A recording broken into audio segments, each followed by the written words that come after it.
Okay, welcome colleagues.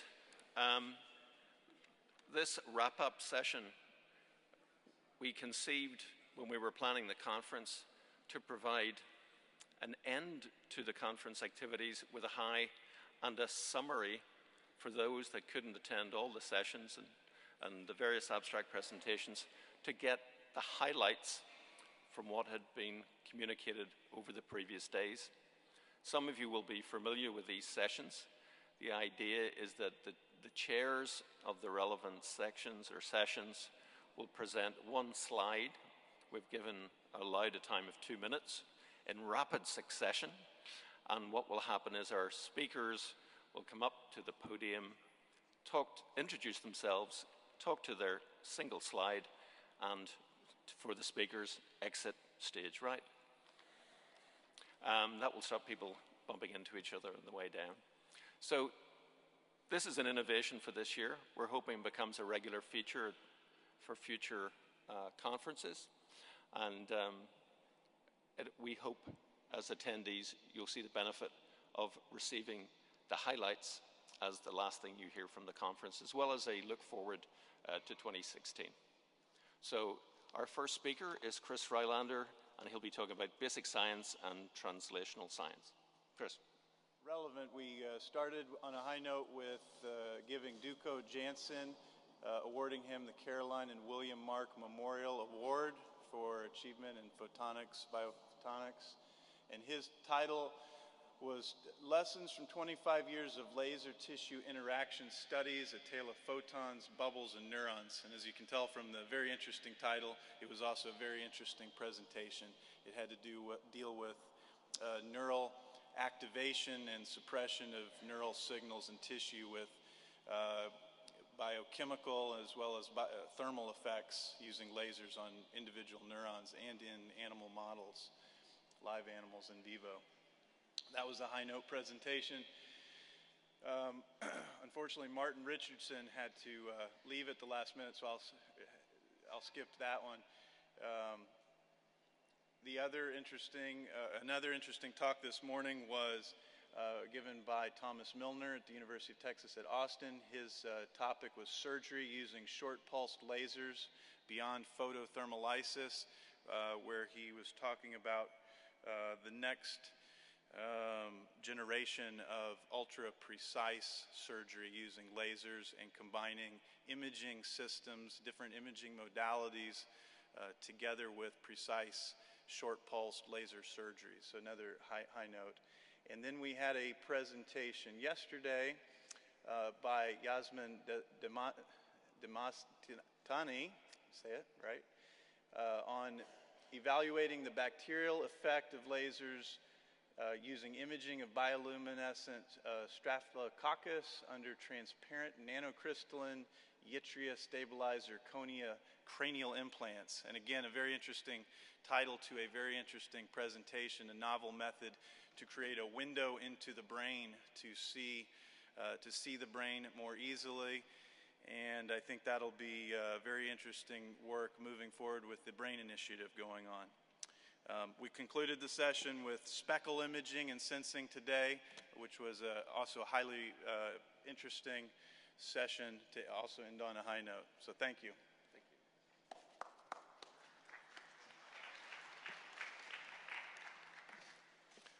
To talk to biological imaging, we have Ilko Elev back. Thank you, David.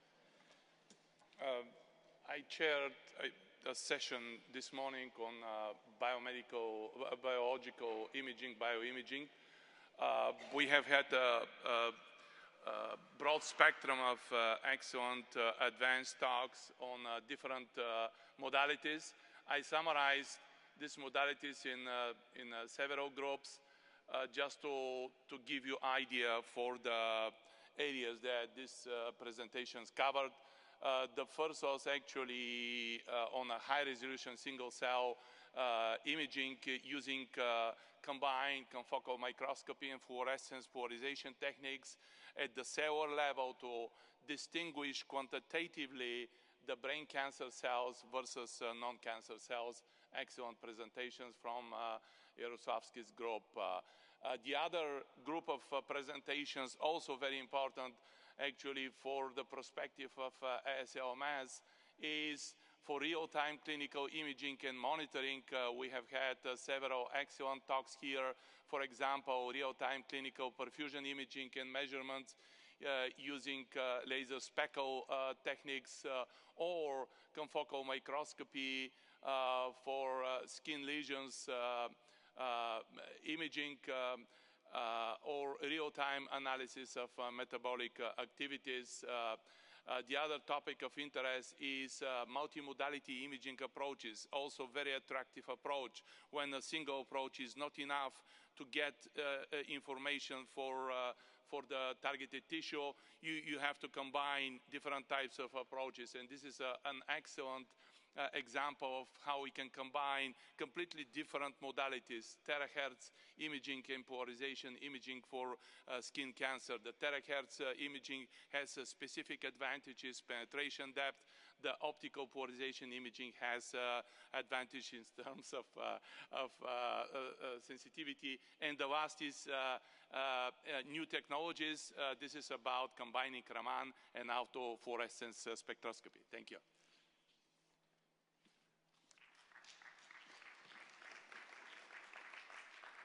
Congratulations on a very productive meeting. Hopefully we'll be able to integrate next year's meeting so that more of us are able to attend these fascinating biological imaging sessions.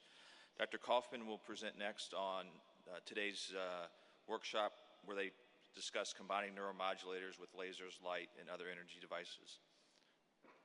Dr. Kaufman. How are you? Okay. So I co-chaired today with Vic Narorkar, but unfortunately he missed his flight, so it was me from Sarah. I guess there's storms in Houston. Anyway, but we did go through the fact that acne scarring is best treated with a combination approach. Even when we did audience participation, there was no one in the room that thought that there was one modality that could be used alone for acne scarring. There's also good evidence in the literature now of the safety of fillers in combination with both RF devices, IPL, and non-ablative lasers. With aggressive ablative treatments or with previous silicone injections, a laser prior to injection, not on same day, is recommended. Any procedure that can cause significant swelling can also potentially alter the spread of botulinum toxin. So while it's safe and the toxin molecule is not altered by the light, it is preferable to do toxin injections on a different day if you imagine that the procedure is going to cause significant swelling. Right. Thank you. Right on time. Thank you. Is Dr. Bernstein here? All right. Come on up in your. I apologize. I'm leaving. Go Duke. Had to get my casual travel attire. So first of all, I want to thank Paul, David, and Juanita. Expecting an invite to New Zealand for just a fantastically interesting meeting. I don't know what my slides said, but so the picosecond lasers, it's a brand new technology. There's a different biologic effect. Emil presented some beautiful Emil Tangeti histology, and I'm just very excited for next year to see, what type of innovations we're going to see. Body contouring, new devices, new stuff. I was very, very impressed with some of the new devices and the way the studies are being done. Either bilateral, where you treat one side and not the other. I think that's critical. Or if you're treating the abdomen, no one's going to let you do that. But the science was outstanding. Low-level light therapy, what's old is new again, only it's super new. I think there's a lot of great stuff happening. Obviously, drug delivery, Joe Weibel's going to talk about. I was just crushed and blown away. People that left early really, really missed out. And lastly, I'm just extremely impressed with the international presentations here. I hope we get more of that because there's a lot to learn from people that are across the great divide and from the residents and students. And I encourage everyone here to just be a cheerleader for this society and get more people here. Thank you.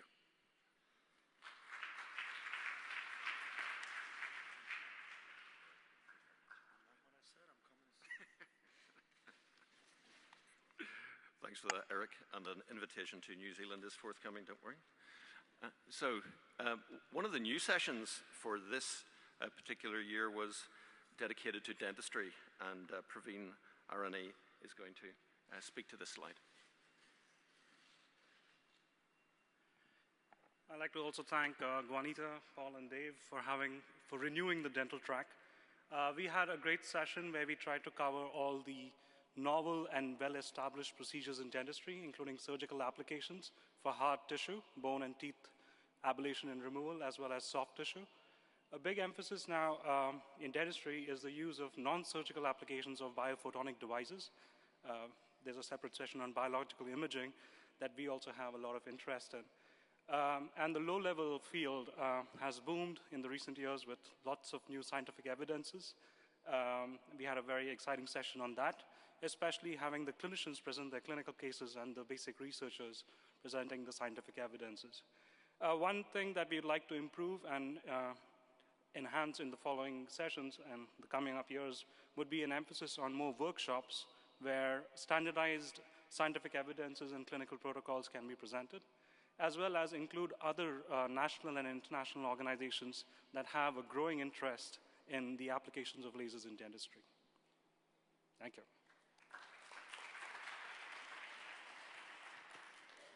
I want to congratulate Jill and Marie on an outstanding laser-assisted drug delivery workshop. I've gotten some incredible feedback, and Jill's going to give us a summary for those who weren't able to attend yesterday. Okay, so thank you very much. So Marie and I had to be different a little bit. So we did a laser-assisted drug delivery workshop. I believe this was the first one. Dr. Brad Bloom filled in for Dr. Geronimo. We talked about the new technologies available, the fact that you can adjust and control setting for the lasers, and the different lasers. These are all the different substances that were discussed in our sessions with laser-assisted delivery: diclofenac, scars, 5-FU, SIBO shells, psoriasis, lidocaine, vaccines, Botox, corticosteroids, imiquimod, mal, sunscreen, lysozymes, vitamin C, minoxidil, retinoic acid, peptides, bimatoprost, and stem cells. So you can see there are many publications out there with many different arenas of medicine. And one of the exciting things is we all covered very different areas. The highlights and review from our workshop is that, in fact, we can successfully alter the stratum corneum, epidermis, dermis to facilitate increased penetration. It did come out with Dr. Hairsdale's great studies that the non-ablative fractional is not as good as the ablative fractional for laser-assisted drug delivery. There are 21 out of 31 peer-reviewed articles submitted in the past 5 years. This is a brand new field. The limitation with drug delivery is the size of the compound and the transport capacity of that drug or molecule, depending on its charges, its hydrophobic hydrophilicity. In Europe, we had a couple of great presentations, and I thought it was really interesting. They have the technology temporarily opened epithelial barriers, the TORs.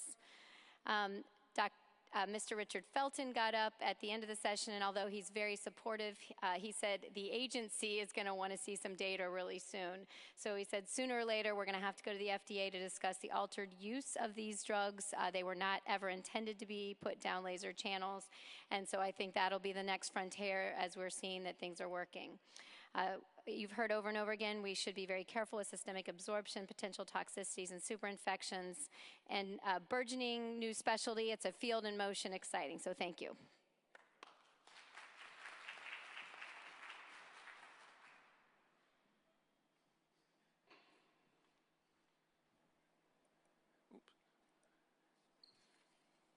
The next slide will be talked to by Marion O'Hagan. The nursing and allied health section of this program has been a long-standing and popular component of the conference for many years, and I attended some of it earlier in the conference, and it was a great session. Marion. Thank you. Hi, I'm Marion O'Hagan. I was a co-chair of the Nursing Allied Health course held on Thursday, and our course provides educational opportunities for nursing and allied health professionals. We make up about 17% of the ASLMS members, second only to the dermatologists, who make up about 38%. So it's very important to provide a platform for increased learning and exchange of ideas. We had excellent speakers and peer abstracts presented, the abstracts were presented covering a variety of subjects, ranging from using technology and topicals to treating complications and side effects, to understanding picosecond technology. We also reviewed basic concept terminology and tissue interaction of laser light energy-based devices that many of us use, to how cold is really too cold. We were one of the pilot sessions for the interactive audience response system and had over 100 questions. The questions sent to the podium via the ASLMS app helped keep the program running smoothly and kept us on time.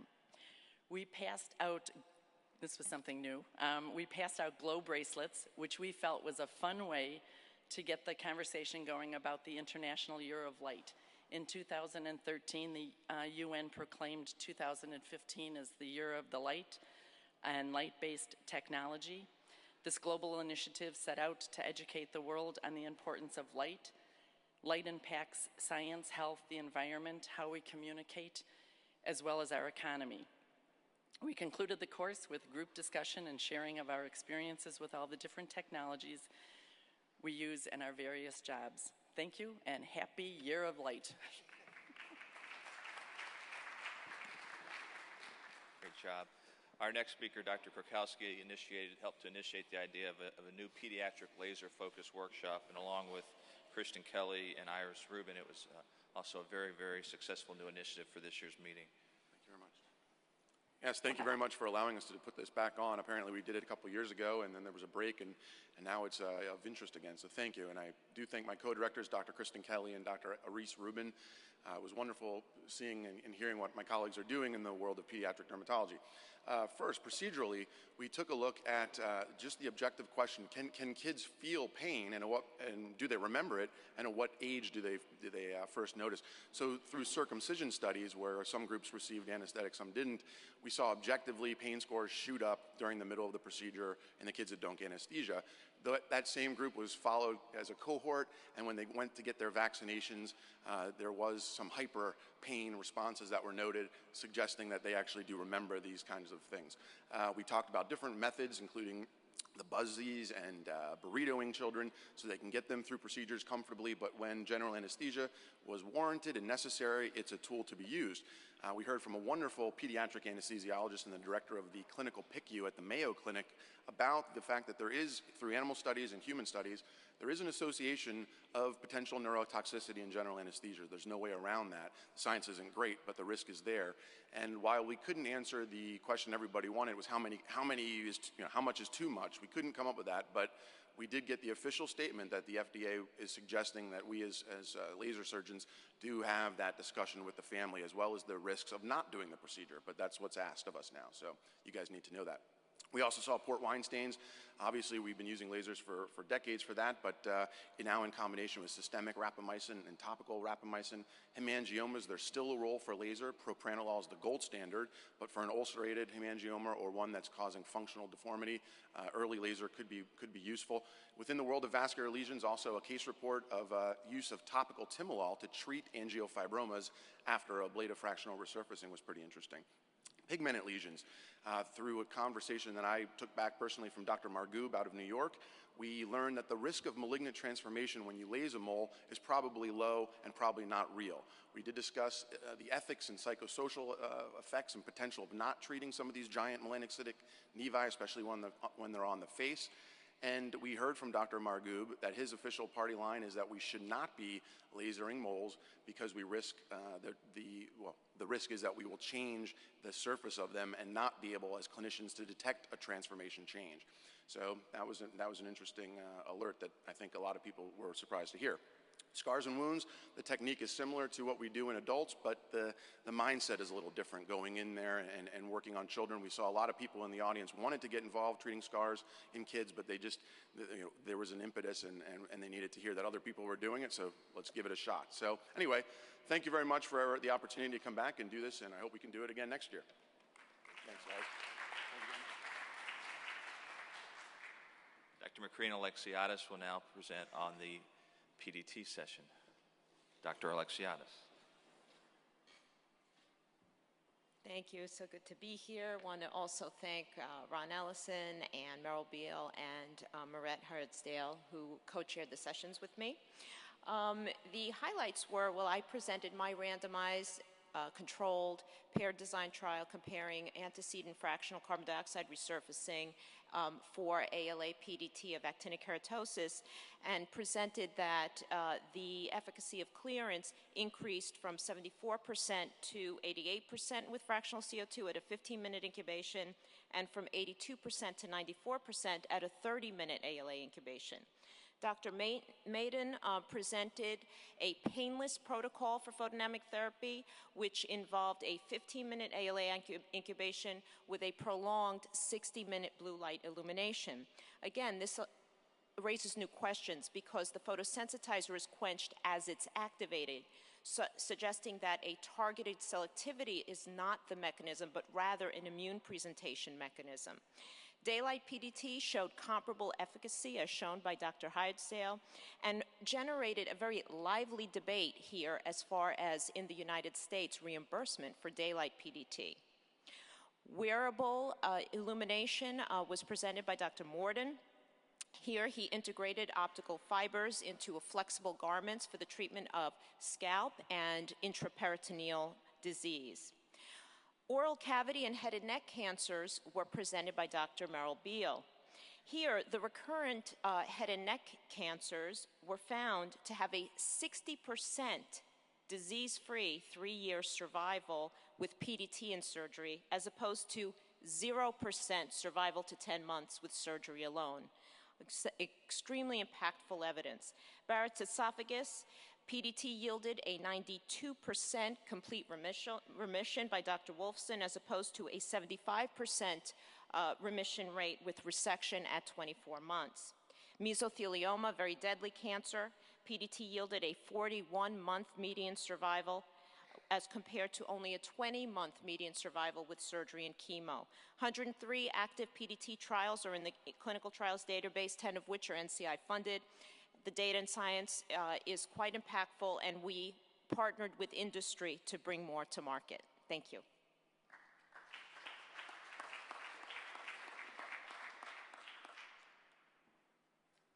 Thank you for that. Dr. Ray Lansafame will now talk to photobiomodulation, which is a growing section of the program, I'm glad to say. Ray. Thank you very much. I would be remiss if I didn't remind the audience that actually effective November, photobiomodulation will be a searchable mesh term for this area of science. I also want to single out Steve Tumulty.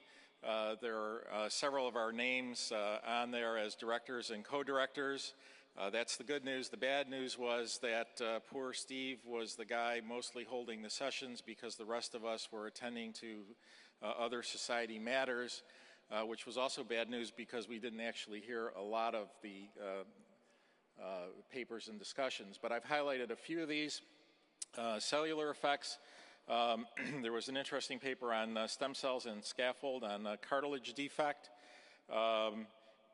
Myoblast proliferation and apoptosis in neuroscience, macrophage modulation of neuropathic pain, very interesting. The paper on calcium channels and astrocytes, interesting in that Tom Meng's group actually had the astrocytes in a vascular channel, microvascular channel, looking at shear forces and looking at calcium flux. That dovetailed with, you'll see further down in the musculoskeletal system, cardiovascular autonomic activity and hypertension.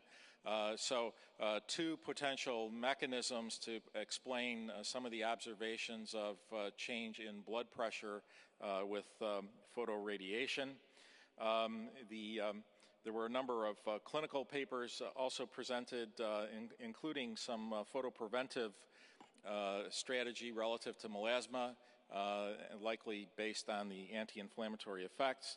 And there was also a discussion near the end of the session on review experience with low-level laser therapy devices presented by Andriani.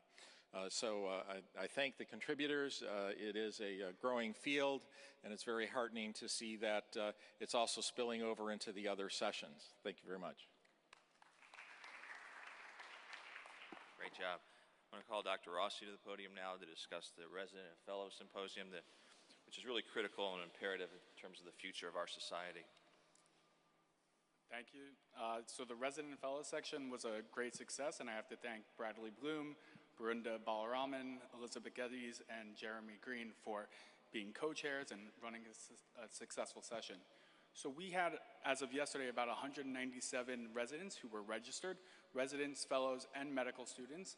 We had 43 resident travel grants, each at $1,000 apiece, so thank you for our sponsorship. There were 28 abstracts presented, including medical uses, imaging, scarring, pigmentation, and complications. While they're all winners, we had 3 outstanding presentations. Dr. Miriam from our urology colleagues presented on the use of a diode laser for enucleation of benign prostatic hypertrophy. Brian Hibbler at Memorial Sloan Kettering presented on the use of confocal microscopy to guide CO2 laser ablation of basal cell carcinoma. And Dr. Levine presented on optimization of laser exposure parameters in fractional photothermolysis. So I think we should all encourage the residents, fellows, and medical students to come next year in 2016, because this is the future of ASLMS. So thank you very much.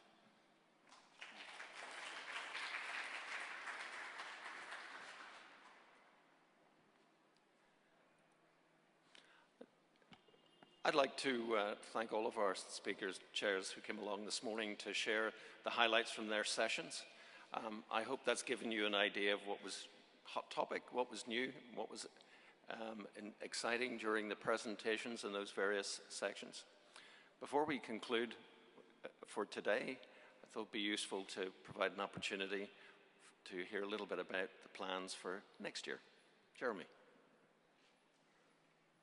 I haven't seen these two smile so broadly since I got here. So, no, on behalf of Ron Allison, Ashish Bhatia, and myself, we're in awe of the job that these two did, and we're more than a little bit intimidated. But they did such a fabulous job, but we want to piggyback on their success. Boston, as you know, is an amazing destination, a culturally rich city, but we want to use it to our advantages in some other ways, including the fact that there's a high density of training programs in the Northeast to attract kind of the future of ASLMS. We also want to really make it an emphasis of ours to integrate the international clinicians and scientists into each session as co-directors as well as speakers. And kind of in the same vein, one of the things that I love so much about this society is we're like a United Nations. There are so many different, there's nurses, there's clinicians, there's scientists, and from so many different disciplines, and we learn so much from each other. So one of the things that we were so enthusiastic about in the board meetings as well as the planning committee meetings is integrating a women's health session next year. There are so many applications, including gynecologic, urologic, imaging. There's some great opportunities way beyond aesthetics. So that's going to be a push next year, as well as carrying on the legacy that these guys left for us. So we look forward to seeing you in Boston, and thank you so much again.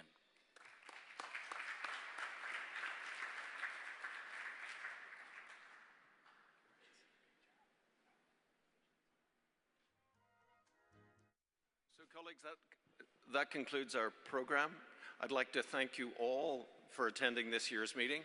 On behalf of Paul and myself, it was a lot of hard work, but it was very enjoyable putting it together, and certainly we get a lot out of the fact that you get a lot out of the conference. So thank you.